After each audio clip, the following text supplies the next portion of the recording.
بس على التليفون سياده المستشار مرتضى منصور. سياده المستشار ازي حضرتك؟ ازيك يا كابتن خالد، مبروك البرنامج. الله يخليك يا سياده المستشار. بره الصندوق او جوه الصندوق؟ احنا عايزين حاجه بقى جوه الصندوق، جولين ثلاثه كده للزمالك جوه الصندوق ولا حاجه. مبروك يا خالد، ربنا يوفقك. ربنا يخليك سياده المستشار. سياده المستشار بدايه كده الزمالك فكره الاربعه، هل فعلا في عقوبات ولا حضرتك مستني احمد سليماني ما يجي؟ لا مش مستني حد بعيني. شوف يا خالد، انا اجتمعت باللعيبه مره واحده اول ما جيت. تمام. قلت البطولات ما بتهمنيش. والمباريات الفوز والخساره ده ما بيهمش، لانه ده بيبقى توفيق من ربنا. ممكن تشوط كوره تيجي في العارضه، ممكن تشوط كوره تيجي في الجون، ده توفيق ربنا. انما قله الادب لا. تشوه نادي الزمالك، لا، نادي الزمالك ده اللي مش عارف قيمته يروح. اي حتى لو رئيس بعثه مش عارف قيمه الزمالك يمشي، ما عنديش مشكله. نادي الزمالك يا خالد انت عارف لعبت فيه نادي كبير وكنت الكابتن بتاعه. ما ينفعش اللي احنا شفناه على الشاشه. صحيح. اللي شفناه على الشاشه ده شغل فتوانه. على فكره انا قلت هذا الكلام، يعني عيب الاشارات او الحاجات اللي بتحصل من اللعيبه، بس برضه لازم يكون لسياده المستشار مرتضى منصور موقف مع الاتحاد الافريقي والحكام اللي بيحكموا. بص يا خالد، احنا مش هنضحك على نفسينا. هات لي لعبه مؤثره لصالح الزمالك الحكم لغاها. كان في بلانتي للزمالك ولغاه؟ كان في جول للزمالك ولغاه؟ ما حصلش، مش كده؟ نص دقيقه. طب ما كان عندك 94 دقيقه. لا بس في كرة مثلا جايه من الخصم حسبها اوفسايد، اللي هي اوفسايد بتاع وهي من الخصم دي ما تتحسبش. طب دي ينفع ان انا اروح اضرب الحكم واعمل بشرات؟ لا طبعا ينفع اخسر دوله بالكامل. يعني انت النهارده الراجل ابراهيم محلب ده عمل لف افريقيا عشان نعيد العلاقات المصريه الافريقيه. ينفع عشان ماتش كوره اخسر دوله بالكامل؟ وبعدين مش هو ده الفريق ده غلبك قبل كده في مصر اتنين نفس الفريق. يعني عايز اقول لك ده الفريق ده مش صغير، ده فريق كبير. واخد بالك؟ فالنهارده الهزيمه دي ما عنديش مشكله فيها، هتعوض الماتش اللي جاي والماتش اللي بعديه والماتش اللي بعديه باذن الله. انما شغل الفتوانه اللي احنا شفناها ده، واي حد يقول لك اصل عندنا ماتش الشرطه، لا، اللعيبه اللي طلعت في اللي شفناها على الشاشه وطلعت بفتوانه وراحه حركات بالصابع او بالايد او بالالفاظ او بالدراع، ده مش نادي الزمالك. هتقول لي عشان احنا عندنا ماتش، ما انا اسف طز في الماتش. انا اسف. واحنا على فكره ده مش جديد عليا. انت عارف يا خالد، انت فاكر كنتوا مسافرين اسوان مع كابتن احمد رفعت وانت كنت ماسك مدير شؤون اللاعبين، وفي لاعب عمل حاجه مش مظبوطه وانت كلمتني قلت لك يتوقف. 2005 لو تفتكر. قلت لك يا خالد اوقفوا. مجلس الاداره ما بيحميش حد. ما بيحميش حد. فالنهارده انت 94 دقيقه وبعدين انت بتتخانق ليه؟ انا مش فاهم. خلاص يا سيدي، انت ربنا ما وفقكش النهارده، يوفقك الماتش اللي جاي. وبعدين انت نازل من اول دقيقه، انت اللي متحفز للحكم. انت اللي متحفز ليه؟ طيب سياده المستشار اسالك سؤال كده. بعض الحاجات اللي بتحصل دلوقتي، خالد قمر ونادي الشرطه اعلن تجديد عقد خالد قمر لمده 3 سنوات وان الراجل مضى على بياض. الكلام ده شيء تجميلي يعني ولا يعني؟ يا استاذ الفاضل، بص، خالد قمر هيلعب ماتش الشرطه ضد الزمالك وهيبذل اقصى جهد عنده. وانا كمرتضى منصور لو جاب جون او 2 في الزمالك مش هزعل، لانه المفروض بيلعب اخلاص لفانيله ناديه لاخر لحظه. صحيح. لكن انا بقول لك بامر الله خالد قمر في الزمالك ان شاء الله. هو سؤال ما يتسالش، بس سؤال مهم بيهم. هو ما يتسالش، خالد اساله ليه؟ لا انا السؤال اللي جاي ده ما يتسالش. ما يتسالش بس لازم اساله. قول. دلوقتي يا سياده المستشار، يعني ميدو في نتائجه يعني نوعا ما لغايه دلوقتي غير مستقره، وداخل على ماتش الشرطه اللي هو بيحدد ان الزمالك يكون في المربع الذهبي او لا يكون. هل بصراحه انت يعني ميدو كمل او ما كملش، هل ممكن يكون في تفكير في مدير فني جديد لو ربنا ما قدرش ان الزمالك يفوز على الشرطه ولا لا؟ ولا في دماغي ولا في دماغ مجلس الاداره.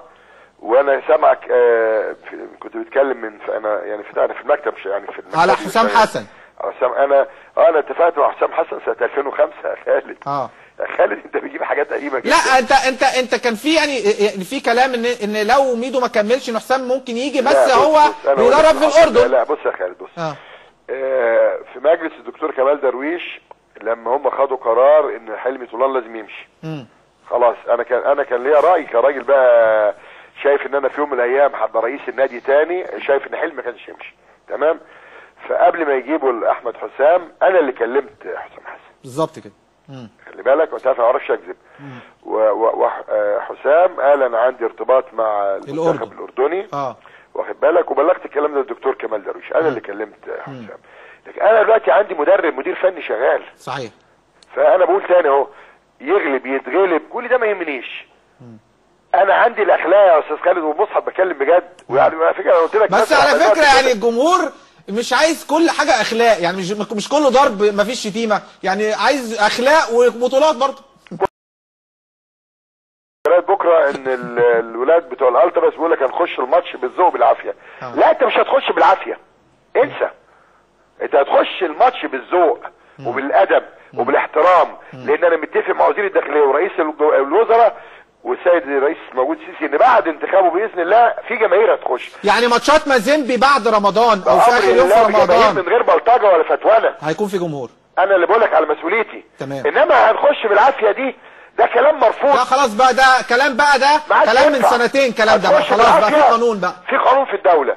حضرتك مالكش دعوه بالجمهور، انت كالتراس مالكش دعوه بالجمهور، مالكش دعوه تخش ولا ما تخشش. انا راجل مسؤول عنك، عايز ادخلك بس ادخلك بادب وباحترام، لان انا متفق مع رئيس الوزراء ووزير الداخليه والسيد الرئيس في الاجتماعين اللي انا عملتهم معاه ان الجمهور باذن الله يرجع في دوله قانون. انما شغل الفتوانه ده مش هتخش يا بابا لو قعدت 100 سنه. وبعدين عايز اقول لك حاجه يا خالد، الالتراس التكريم ما بيبقاش بالهيصه وبالصوت العالي. الولد الشاب الجميل اللي استشهد اسمه عمرو حسين، الولاد كانوا جايين من حوالي شهر، استأذنوا عايزين يخشوا الاستاد يعملوا الدخلات بتاعتهم، يعملوا بروفاتهم يعني. تمام. فانا سمحت لهم ودخلت لهم، وقفت ساعة بتفرج على مهزلة، قالعين هدومهم ونفس النظام القديم وانا واقف بتفرج. طب انت جاي ورئيس النادي جالك عشان نبدأ صفحة جديدة وعايز ادخلك، عايزك تخش النادي. الصالة دي المفروض مش لحضرتك، دي لاعضاء النادي وانا دخلتك على مسؤوليتي. المفروض لما رئيس النادي يجي حضرتك مش تحترم الراجل رئيس النادي ده وتقعد تعمل معاه حوار وتقول له بقى الجمهور مش هيخش ليه وهيخش ليه والكلام ده، ولا نقعد نطبل ونزمر. انا سبتهم طبلوا وزمروا ساعه، وبعد الساعه خلاص خلصتوا فرحتوا اتفضلوا. طب هو حضرتك كنت مدخلهم ومداخله ايه؟ دخلت ايه؟ ما هو ما فيش اي ماتش فيه دخل. لا هم كانوا بيعملوا ترتيبات، يعني هم استاذنوا يجي يعملوا بروفات الدخلات بتاعتهم، ما عنديش مشكله بعد كده دول زي احمد وامير بالظبط. لكن المشكله ان رئيس النادي جالك وعايز يعمل معاك حوار، انت استفدت ايه بالطبل والزمر ساعه؟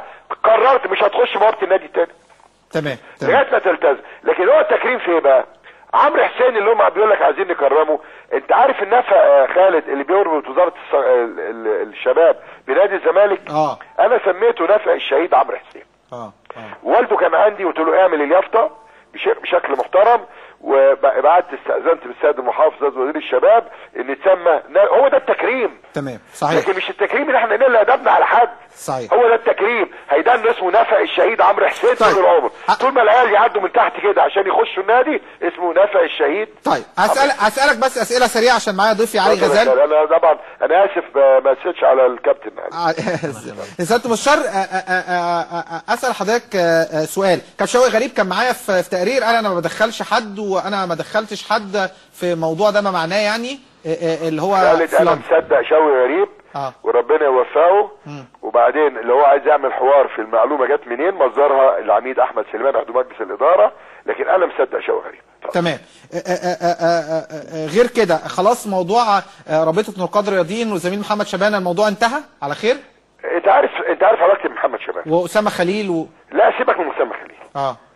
لا اسامه خليل سيبك منه خالص، لان انا زعلان من اسامه خليل اكتر واحد. تمام. لانه عشان بيشتغل في شركه محمود طاهر بيهاجم رئيس نادي الزمالك. انا ما شفتش كده. فمحدش يكلمني عن الدم اللي بيطلع من الزمالك وينفجر من الدماغ. انا لا شايف اعلاميين لا مؤاخذه يا استاذ خالد زملكاويه اللي قليلين، ولا شايف رجال اعمال زملكاويه. انا بكلمك بصراحه.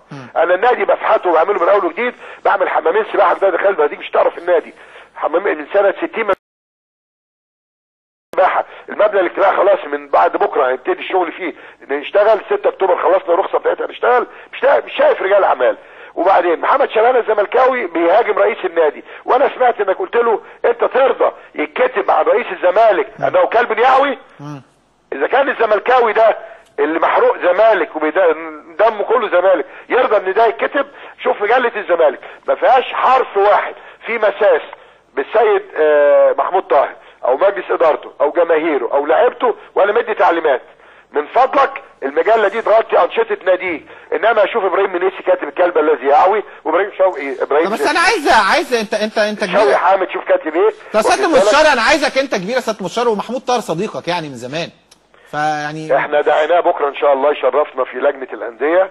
وبص يا خالد موضوع الهبوط والصعود ده تاني، بس والنبي ما ريت يعني يا ريت ما فيش، يا ريت يبقى فيه هبوط يعني. لا بص يا خالد ده على الترابيزه.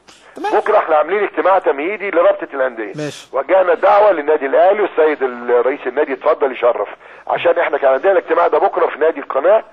لكن اللي حصل بالظبط انه في وفد وكنا داعين اتحاد الكوره سافروا تقريبا علشان البرازيل، فاحنا اتحاد الكوره بالكامل ان شاء الله هيحضر يوم الاحد يوم 17 يونيو في نادي الزمالك. عاملين اجتماع كبير لجنه الانديه كلها، النادي الاهلي شرفنا وابنه المولين وكل الانديه، اتحاد الكوره ورئيس لجنه المسابقات جايين، وهنجيب الخبراء الفنيين اللي هم حسن شحاته، فاروق جعفر، مصطفى يونس، مصطفى عبده، يقعدوا اللي هيوصلوا ليه كلهم. انا اول واحد اقول تعظيم سلام. تمام. بشكرك سياده المستشار مرتضى منصور. شكرا سياده المستشار مرتضى منصور رئيس نادي الزمالك. علي